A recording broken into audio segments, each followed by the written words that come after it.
Meu nome é Larissa, eu sou uma pessoa bissexual, aceito os pronomes dela e ele, e sou a DJ residente de Sapato Largo e uma das produtoras de Sapato Largo, desses 2 anos de atuação. Eu me chamo Lauriane Nunes, mas todo mundo me chama de Lau. Eu tenho 21 anos, sou cientista social de formação pela UFC. Eu sou Karen Milani, repórter especial e colunista do Jornal Novo. Existem locais LGBTs, mas poucos locais exclusivos ou prioritariamente sáficos, né? Na verdade, LBTs, que é o nosso público, né? A gente tem um público que é de mulheres cis e trans lésbicas, bissexuais e pessoas trans masculinas, não binárias. E não existia um espaço de socialização exclusivo. E quando a gente descobriu essa demanda, na verdade essa demanda nos descobriu, né, e nós fomos convocados para ocupar esses espaços, a gente vê uma curva muito grande da participação das pessoas. Assim, já teve festa, tirando a da Estação das Artes, com certeza deu mais do que isso, a gente teve festa já aqui com 300 pessoas. Né? Então assim, é muita gente, né, mesmo. E as oficinas a gente abre inscrição, logo esgotam, assim, tem fila de espera, então assim, o clube tem uma assiduidade grande, de 10 pessoas pelo menos, né, para o clube do livro mensal, isso é bem. E hoje a gente tem um alcance muito grande, assim, né, a gente tem um coletivo muito expandido hoje, assim, várias idades, classes sociais, né, territórios, letrinhas da sigla, isso é ótimo. Sarau, a gente teve compartilhamento de livros, né, de poesia principalmente, como eu sempre fui muito interessada em livros de poesia. Me chamou a atenção que tratasse da experiência lésbica sáfica. O Sapato começou a crescer, começou a ter as festas, começou a ter o Letra Sapata, né, um clube de leitura, que me trouxe um senso de pertencimento muito grande. Quando a gente vê pessoas de idades diferentes muito conversando muito, né? E as pessoas mais novas dizendo assim, vocês caminharam pra gente correr. E ao mesmo tempo a alegria muito grande dessas pessoas mais velhas de perceberem que hoje pessoas mais novas podem ocupar os espaços de uma forma que elas sempre sonharam e nunca foi possível. Então isso pra gente é incrível, é muito, muito especial. Para mim, um momento em que ficou visível que a gente furou a bolha, apesar de que a gente já estava com essa desconfiança assim, com algumas situações nos sarais, foi o aniversário de Sapato Largo ano passado, que aconteceu no Salão das Ilusões. Então, a plataforma banida tinha aberto um edital chamado Sapataria, eu acho que era esse o nome, posso estar equivocada. Então, assim, elas somaram com a gente, de repente a rua estava cheia mesmo, assim, de perder a vista de gente, e gente que a gente não conhecia, que não tinha colado nos sarais, que estava muito encantada com o que estava acontecendo ali, né? E aí ali a gente entendeu, poxa, assim, a gente achou que tinha dimensão disso aqui, mas a gente não tem. Acho que eu não consigo mais viver sem, porque é uma rede de apoio indireta muito presente na minha vida, né? As pessoas que me conhecem automaticamente também conhecem o Sapato Largo. Eu brinco que o Sapato Largo salvou minha vida muitas vezes, assim. Mas eu lembro, assim, da primeira festa que a gente fez aqui, no Boteco da Ângela, e que aí outro coletivo, que é o Rochedas, que é um coletivo de pessoas ciclistas, né, LBTs, chegou de bando, assim, de bicicleta, para as bicicletas ali na frente, e a gente, meu Deus, a gente parecia um bando de passarinho. E aquilo foi muito emocionante, assim, vendo as pessoas vindo e ocupando a rua e, sabe, confraternizando. Aquecia muito o meu coração e ainda aquece, assim. E eu nunca tinha vivido como aquele dia, aquela noite, sabe? Eu senti que eu pertencia àquele espaço. As pessoas estavam seguras, estavam livres, tinha gente de todo jeito, tinha até crianças, tipo, famílias, sabe?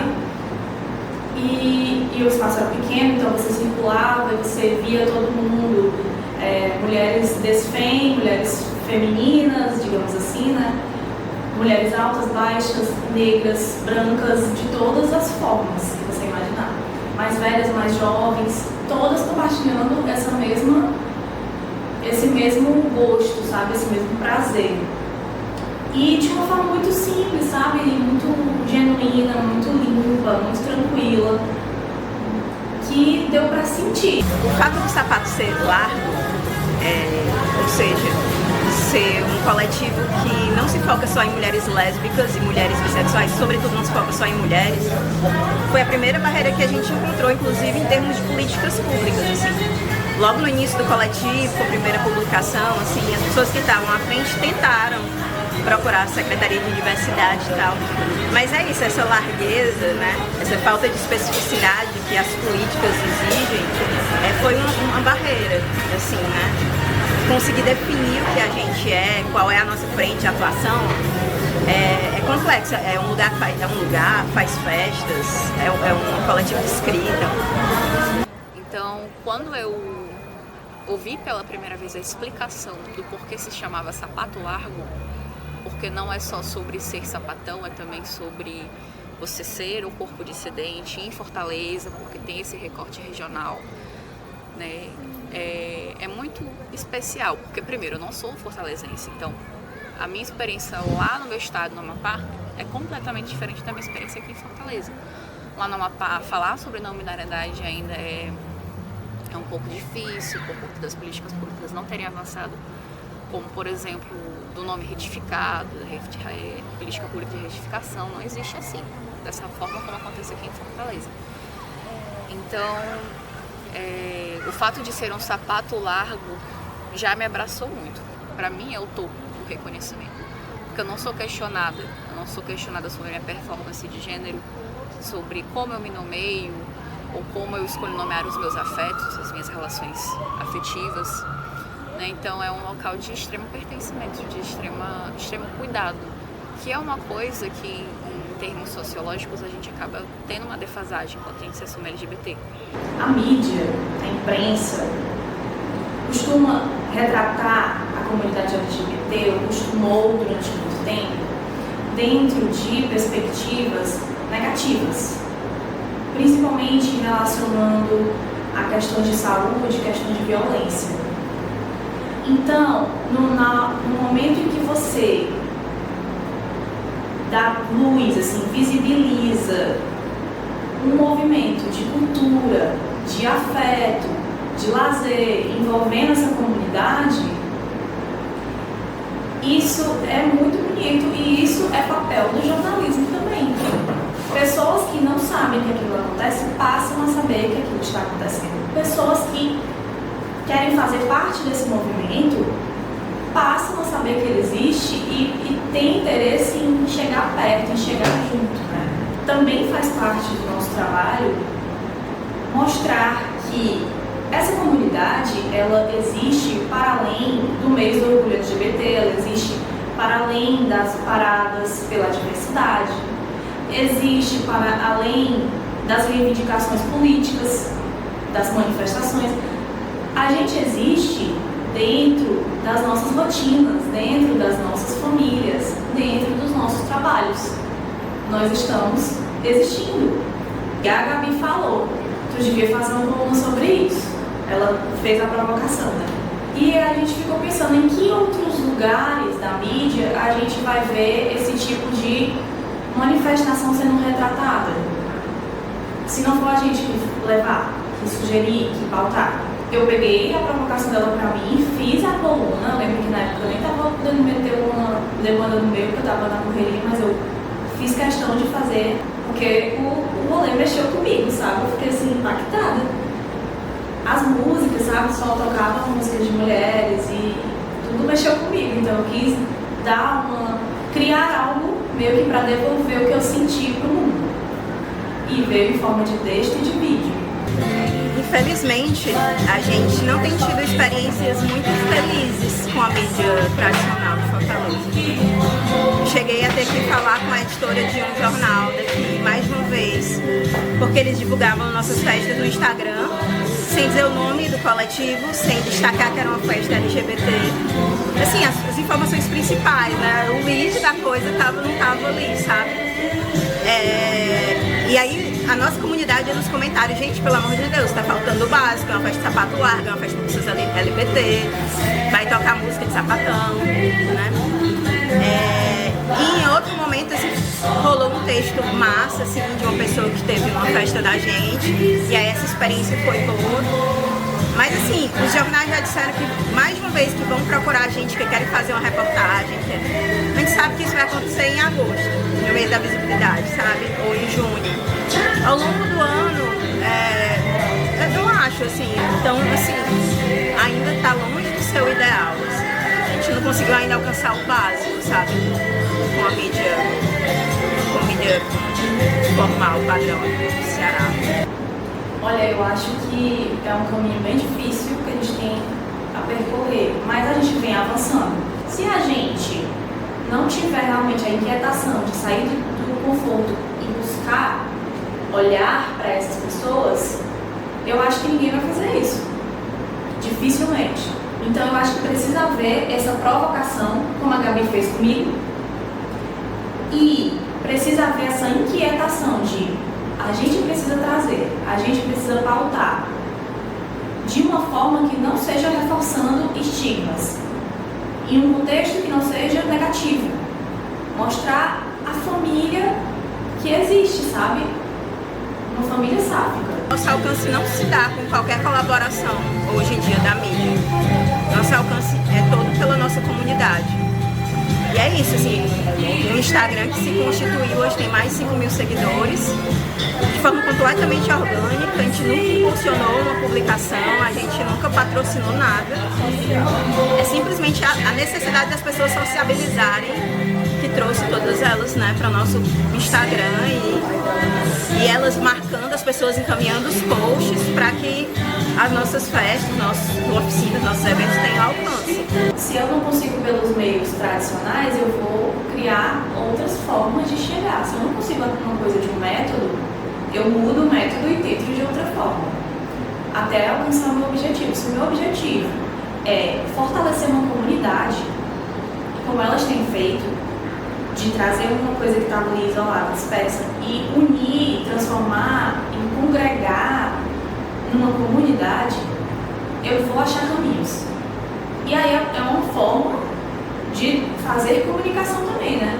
Essas pessoas também estão sendo comunicadoras, elas estão tirando dúvidas sobre sexualidade de repente.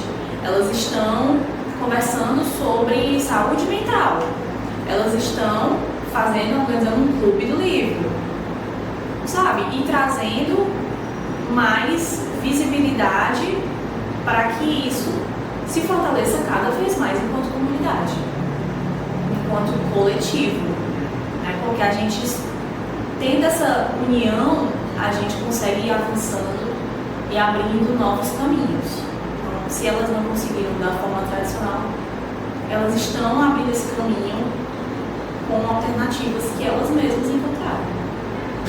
É a minha militância, né? O sapato é o lugar onde eu efetivamente milito, e não é pela causa LGBT só, é pelo direito à cidade, é por acessibilidade. A gente tem pensado cada vez mais como é que as pessoas PCD podem estar junto da gente, né?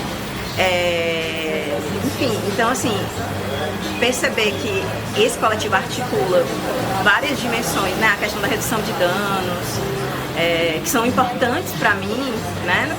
No campo político, é o que me faz continuar. Mas, sobretudo, assim, sentir que eu estou construindo uma comunidade com a qual vou envelhecer, né?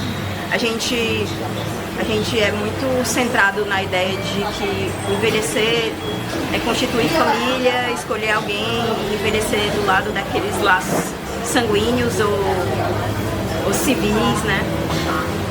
E entender que uma comunidade pode ser também uma comunidade com quem você faz laço de família, uma família queer, uma família expandida, né? Uma família que se orienta por outros princípios, que não é a acumulação, que não é, né, os princípios patriarcais. Para mim é muito potente, entendeu? Então eu sinto hoje que eu construo uma família com quem eu quero envelhecer.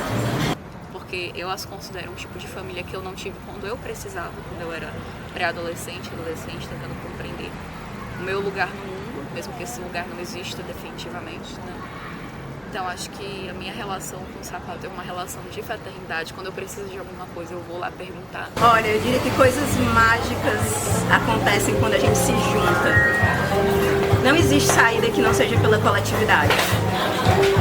O capitalismo pode fazer a gente acreditar que existe alguma saída individual, com esse mito de meritocracia e self-made man. Mas toda saída, e eu falo saída do adoecimento, das opressões, da solidão, ela só vai acontecer quando a gente se junta, sabe? Coisas mágicas acontecem quando a gente se junta, sabe? Então, assim, mesmo que você não conheça ninguém, tem um repertório de vida compartilhado que vai fazer você achar que é amiga de infância, de muita gente que você vai encontrar aqui. Então só vem, só chega, sabe? Muita gente só veio sozinha mesmo e hoje faz parte desse grupo, assim. Gente com mais de 60 anos, gente com menos de 30, chegou só e hoje faz parte desse grupo. Então acho que vale muito a pena essa aposta. Obrigada. Nada. Foi ótimo.